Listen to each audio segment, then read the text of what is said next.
Bonjour et bienvenue à tous sur la chaîne de Polyfab 3D. Dans cette vidéo, on va voir un petit peu plus en détail quelles sont les possibilités de Cura en termes de paramétrage par modèle et on en profitera pour regarder ce qu'il en est des paramètres de modificateurs sur Cura.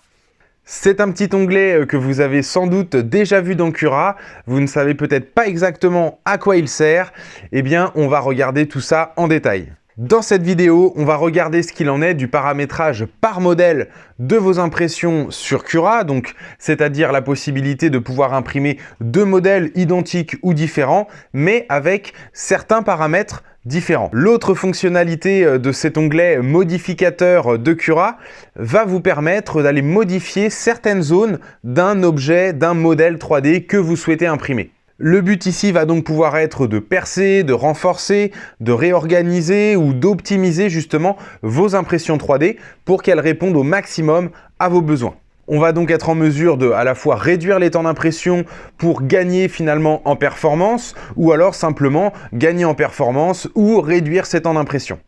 Cette fonction de paramétrage par modèle ou la fonction qui permet d'aller modifier justement différentes zones d'un modèle 3D sont également disponibles dans le logiciel Idea Maker et tout aussi facile à utiliser. Idea Maker va d'ailleurs ajouter à cela une bibliothèque de modèles 3D, de formes on va dire de modèles 3D, de formes géométriques qui vont être nécessaires pour utiliser au mieux les fonctions de modification. Donc si vous êtes sur Cura comme on va l'être aujourd'hui, prévoyez d'avoir dans votre bibliothèque de modèles 3D des formes basiques, que ce soit des cubes, des sphères, des cylindres, des triangles éventuellement, pour pouvoir aller personnaliser justement certaines zones de vos modèles 3D. On va donc regarder ça plus en détail, on va regarder ce qu'il en est du paramétrage par modèle et on verra 4 tests où on va justement modifier les zones de l'objet de manière à atteindre différents buts à travers tout ça. Avant de commencer, je tiens encore une fois à remercier toutes les personnes qui laissent des commentaires, qui s'abonnent à la chaîne. On est plus de 2500 à ce jour, donc ça nous fait énormément plaisir. Continuez à partager les vidéos autour de vous. On lit tous les commentaires pour justement réussir à positionner correctement les prochaines vidéos en fonction de vos demandes et de vos attentes. Et ça fait partie justement des sujets qui ont été mentionnés dans les commentaires. Pour cette vidéo, j'utilise la version 4.12 du logiciel Cura qui exploite un nouvel algorithme de déplacement, de calcul. Donc pour ceux qui n'ont pas encore fait la mise à jour, faites-le. Vous allez être surpris du résultat. C'est pas le but de la vidéo aujourd'hui, mais très franchement, vous allez voir, faites le comparatif entre un print avec la version 4.10 et cette version 4.12 par exemple. Vous allez voir la différence d'aspect sur les zones verticales par exemple. C'est vraiment assez bluffant. Et donc vraiment, là, Cura a bien évolué. Donc profitez-en et faites les mises à jour tant qu'à faire. Allez, on attaque tout de suite comme je le disais en commençant par le paramétrage par modèle. On retrouve donc ici sur Cura notre fenêtre habituelle avec ici cet onglet de paramétrage par modèle. Et on voit qu'on a différentes sous-catégories de ce paramétrage par modèle. Donc le premier correspondant à un modèle normal, c'est ça qui va nous intéresser dans un premier temps, c'est ça qui va nous permettre de paramétrer deux modèles avec des valeurs différentes. On va le faire tout de suite en dupliquant ce modèle 3D. On va dire que ce modèle ici reprend les paramètres traditionnels de mon logiciel. Donc ici, on va travailler des couches de 0,2, un infill à 10%, pas de support, pas d'adhérence. Et on va imaginer vouloir modifier la structure de remplissage de ce modèle-ci. Donc dans ce cadre-là, il va falloir sélectionner votre modèle 3D et ensuite lui appliquer la fonction de modèle normal. Une fois que c'est fait, vous allez avoir accès à un certain nombre de paramètres qui vont vous permettre justement d'aller modifier les choses qui vous souhaitent sur ce modèle-là par rapport à l'autre qui prendra le paramétrage par défaut. Donc ici, on va augmenter la densité de remplissage, on va la passer à 30% et on va souhaiter un motif gyroïdal pour cette deuxième charnière. On va regarder l'aperçu et on va voir qu'immédiatement les différences sont visibles. Le logiciel a bien compris l'intention qui était de paramétrer ici de manière traditionnelle le remplissage et ici d'appliquer justement un autre style de motif de remplissage et de densité. Vous le voyez, il est possible de sélectionner pas mal de paramètres pour justement appliquer des choses différentes sur l'un modèle ou l'autre. Je ne vais pas ici descendre toute la liste, mais vous allez voir que les paramètres logiques sont généralement disponibles et ceux qui sont pas disponibles sont en général des paramètres qui ne peuvent pas être réellement différents. Vous ne pourrez par exemple pas utiliser des couches d'épaisseur différentes sur l'un modèle puis sur l'autre, étant donné qu'ici vous fabriquez les deux objets en même temps. C'est l'une des choses qu'on ne pourra pas justement modifier, tout comme par exemple la température du plateau ou d'autres éléments qui sont assez logiques, on va dire, dans ce cadre-là. On va maintenant regarder ce qu'il en est de la suite de nos onglets de paramétrage par modèle. Le deuxième correspond à l'impression comme support. Si vous souhaitez vous-même générer vos structures de support avec cet onglet, vous allez pouvoir faire comprendre à Cura que votre modèle 3D n'est pas un modèle 3D, mais qu'il correspond à du support. Donc dans ce cadre, il va être capable de déclencher les bons paramètres pour de support et non pas utiliser la fonction comme si on était un modèle normal. Donc plutôt simple, ce n'est pas la fonction que j'utilise le plus, c'est plutôt la troisième qui va nous intéresser ici réellement. Elle se découpe en deux sous-catégories, la maille de remplissage ou la maille de coupe. On va tester ça tout de suite et on va voir quelles sont les fonctionnalités réelles de cette fonction de modification des paramètres de chevauchement. On va donc débuter le premier test par des perçages. On va ajouter des perçages à cette charnière de manière à pouvoir la fixer, on va dire où l'on souhaite. On va rajouter donc du perçage directement depuis le logiciel Cura. Ici, pas besoin de retourner sur le logiciel de conception pour le faire. Cet outil de modificateur va nous le permettre. Donc la première chose à faire, ça va être d'ouvrir justement une de ces fameuses formes géométriques et en l'occurrence ici, on va ouvrir un cylindre. Mon petit cylindre est désormais ouvert, il apparaît ici en tant que modèle normal. Il va falloir faire comprendre au logiciel que ce cylindre va avoir pour but de modifier les paramètres que je vais chevaucher sur mon autre modèle 3D. Donc c'est sur ce cylindre qu'il faudra appliquer cette fonction. Il devient alors transparent et on va pouvoir lui appliquer un tas de paramètres différents. Et en l'occurrence ici, il va falloir évider la zone, supprimer les coques horizontales supérieures et inférieures pour pouvoir créer justement ce trou. Première chose à faire, ça va être de dimensionner notre cylindre pour qu'il respecte bien la dimension du perçage que l'on va souhaiter appliquer. La hauteur me convient bien, donc ici on va décocher l'échelle uniforme et simplement appliquer des modifications pour respecter la dimension que je souhaite à mon perçage et en l'occurrence ici, on va réaliser un perçage de 10 mm par 10 mm.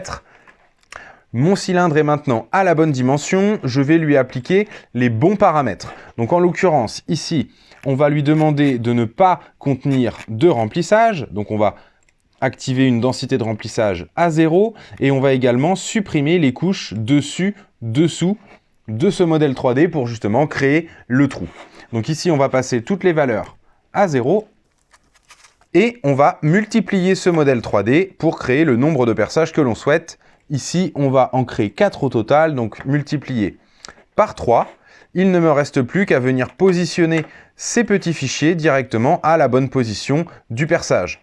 Donc ici, c'est relativement approximatif, mais le but étant peut-être d'y prêter plus d'attention ou alors directement de prévoir cela en amont lors de votre conception. Vous allez pouvoir fusionner de manière automatique vos modèles 3D. S'ils ont une origine qui est identique, eh bien, ils vont avoir une fusion qui se positionne de la bonne manière directement, comme lorsque l'on travaille en double extrusion. Mes objets sont positionnés. Mon modèle 3D de base doit contenir une densité de 20%.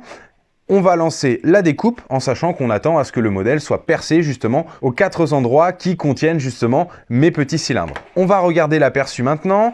Et donc, on constate qu'avec cette fonction, on a créé justement un évidement de notre zone de remplissage. Et uniquement de la zone de remplissage. Vous voyez qu'on a encore les coques inférieures et qu'on a encore les coques supérieures. Et on constate qu'on a effectivement un ajout de coques qui s'est fait autour de nos ouvertures. Donc, on va maintenant regarder ce que ça aurait été si on avait utilisé pour ces 4 petits éléments le paramétrage de coupe. Et on va pour l'instant tester uniquement cette zone en maille de coupe et non pas en maille de remplissage comme les autres. Vous voyez qu'ici la fonction est différente. On va donc réappliquer les mêmes paramètres en supprimant les dessus et dessous. On relance la découpe et vous voyez que désormais avec ce Mode de coupe, on est capable ici de venir créer réellement une ouverture, pas seulement dans la zone de remplissage, mais également dans la partie supérieure et inférieure de mon modèle 3D. Et on voit désormais qu'on a rajouté deux coques. Une coque interne, une coque externe autour de cette ouverture. Donc là, les dimensions sont bien à vérifier parce que vous avez une coque interne qui s'est ajoutée, mais néanmoins, il est très facile de créer des perçages, des pré-perçages au moins, dans vos modèles 3D grâce à cette fonction. On va donc appliquer ce dernier paramétrage aux 4 éléments, lancer l'impression et on regardera le résultat tout à l'heure. La deuxième partie du test va donc correspondre à un petit peu l'inverse. On ne va pas ici pré-percer notre modèle 3D, on va plutôt prévoir une zone de perçage pour un perçage qui sera fait après impression. Donc ici, le but va être le même, d'utiliser ces cylindres et de les faire chevaucher la zone que l'on souhaite renforcer en termes de densité pour que le perçage puisse être réalisé. On va donc encore une fois prendre ce petit cylindre, lui redonner sa dimension d'origine et venir lui appliquer les paramètres qui nous intéressent. Ici, la fonction maille de remplissage suffira. On supprime tous les paramètres d'avant et on va désormais donc lui appliquer uniquement un paramètre qui va être une densité de remplissage différente et là en l'occurrence supérieure. On va appliquer ici une densité à 90%, ce qui va laisser encore un tout petit peu d'espace à la matière pour réagir, on va dire, à ce perçage. Le 100%, c'est toujours plus risqué en impression 3D. Ici, donc, une densité à 90% qui va être appliquée sur la zone chevauchée par ce cylindre. On va multiplier ce cylindre par 3 et même exercice, on va venir positionner tout ça. On lance la découpe, on regarde l'aperçu et on constate le résultat. On n'a aucune modification sur l'extérieur de notre modèle 3D, uniquement des modifications internes au niveau du remplissage et on voit bien ici qu'on a un modèle 3D qui est renforcé, dense, plein à certaines zones ou en tout cas qui correspondent bien à ma densité de 90%. On lance encore une fois ça à l'impression et on regardera le résultat tout à l'heure. Pour ce troisième test, on va voir comment réaliser ce type d'impression avec justement des paramètres de coque, d'épaisseur de coque qui vont être différents. On va partir d'un modèle 3D comme celui-ci et le but ça va être justement de ne pas travailler avec la valeur par défaut du logiciel qui demande à avoir 0,8 mm ou 2 lignes de paroi. Donc la valeur par défaut correspond bien à cette zone-là où on demande d'avoir 2 coques. Il va falloir personnaliser ces 2 autres zones-là. Donc, je l'ai dit, on va ouvrir un cube et on va redimensionner ce cube et le faire chevaucher les zones en question. On va également supprimer la partie du dessus pour justement pouvoir voir justement ces variations d'épaisseur de coque. Donc, dans ce cube, on a 4 coques qui ont été demandées. Maintenant, on va le faire se dimensionner à la taille qui nous intéresse pour chevaucher notre petite zone rectangulaire. On va dupliquer tout ça une fois et on va aller le positionner sur l'autre zone. Et ici, on va donc appliquer une valeur de 8. On verra que la valeur en dessous ne change pas, mais qu'elle va bien respecter ma demande de ligne de paroi qui va correspondre à ce nombre de coques qui est multiplié par la largeur de la buse pour créer l'épaisseur que l'on entend par 0,8 pour 2 coques par exemple. Donc ici, dans l'aperçu, on va bien voir ce qui a été créé en réalité ici, c'est-à-dire qu'on a bien un modèle qui respecte les nombres de coques qui ont été indiqués, demandés dans mon paramètre de chevauchement. Pour le quatrième et dernier test, on va donc reproduire cela en modifiant cette fois-ci la densité du remplissage et également le motif si on souhaite. Donc on part encore une fois d'un modèle fermé. On va insérer un cube et on va venir appliquer à ce cube les paramètres que l'on souhaite en respectant toujours la zone de chevauchement. Donc ici, on va augmenter un petit peu la dimension pour venir chevaucher nos petits carrés.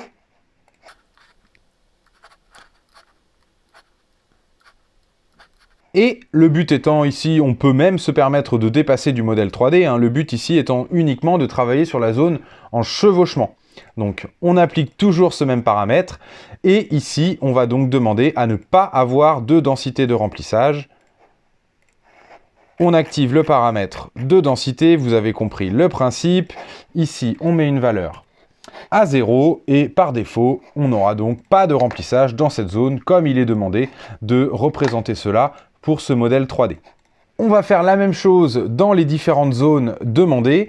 On va modifier quelques densités et on en profitera pour également modifier quelques motifs de remplissage. Voilà le résultat, donc par anticipation, je l'avais déjà imprimé effectivement, mais on voit bien que voilà, ça respecte parfaitement toutes les contraintes que l'on va demander. On peut faire varier les densités, les motifs, les épaisseurs de coque, la présence ou non de la partie supérieure, inférieure. Vraiment, cette fonctionnalité nous permet d'aller très loin dans notre paramétrage. Ici, je l'ai fait de manière assez illustrative, pas forcément de manière très fonctionnelle, en sachant que si vous avez des besoins de pièces mécaniques avec des zones qui doivent être renforcées et pour autant conserver une légèreté sur l'ensemble de votre modèle 3D, eh bien, allez identifier justement les zones et les modifier en densité, en épaisseur de coque ou sur d'autres paramètres vont permettre justement de maximiser et d'optimiser vos impressions 3D. Les petites impressions que j'avais lancées initialement sont donc imprimées. Ici, on va retrouver ma version de charnière percée par Cura. Et ici, on retrouvera la zone qui a été renforcée. On l'avait coupée en impression pour ne pas avoir la partie supérieure et pouvoir voir justement ce qui s'était passé à l'intérieur. Et on voit bien les différents points qui ont été densifiés pour prévoir justement un perçage qui pourrait intervenir par la suite. Voilà ce qu'il en était pour le paramétrage par modèle sur Cura et également sur les fonctionnalités de modificateurs que Cura propose. Vous retrouvez en description un lien pour aller télécharger quelques formes génériques, on va dire, comme un cube, une sphère, et tout cela pour pouvoir reproduire ces petites fonctionnalités-là directement depuis chez vous si vous ne savez pas comment générer ces formes-là. Vous avez vu, c'est très facile d'accès, ce n'est même pas un plugin, ce n'est pas uniquement présent dans la version 4.12 de Cura, mais même dans les versions précédentes, c'était disponible. Donc, si vous n'avez pas eu l'occasion de tester ça, eh bien, n'hésitez pas. Quand vous avez des besoins d'itération pour vérifier justement les propriétés de votre pièce et que vous avez des doutes, eh bien n'hésitez pas à faire varier les orientations, les paramétrages sur un même plateau d'impression. Vous allez gagner en efficacité et gagner en productivité. Là, je peux m'adresser aux environnements plutôt professionnels qui vont être à la recherche d'une optimisation du temps d'impression de l'imprimante 3D. Très généralement, les imprimantes 3D sont à l'arrêt pendant une partie de la nuit. En utilisant de manière un petit peu plus performante vos plateaux et vos paramètres, et bien vous allez être capable de les faire travailler peut-être plus efficacement pour ne pas avoir à reproduire des tests et des itérations successives. Voilà, j'espère que cette vidéo vous a plu et que vous avez appris des choses. Comme d'habitude, mettez en commentaire si ça vous a intéressé. Si vous avez d'autres idées de sujets que vous souhaiteriez qu'on aborde, eh ben, n'hésitez pas non plus. Allez faire un petit tour sur le site de Polyfab 3D. Il y a pas mal d'opérations assez intéressantes en ce moment. On a les offres de Noël qui vont arriver. Donc si vous voulez faire cadeau à des enfants, à des copains, eh bien, vous allez trouver ce qu'il faut sur Polyfab 3D pour ces fêtes de Noël. Je ne l'avais pas précisé, mais ici les tests ont comme généralement été imprimés sur Ender 3 V2 et j'ai utilisé pour la version noire ici du Polytera PLA de chez Polymaker que j'aime vraiment beaucoup de par son côté écologique et son aspect mat. Et de l'autre côté, on a utilisé du PLA 4Shape rouge en l'occurrence ici. Merci pour votre attention et pour votre fidélité et je vous dis à très vite pour une prochaine vidéo.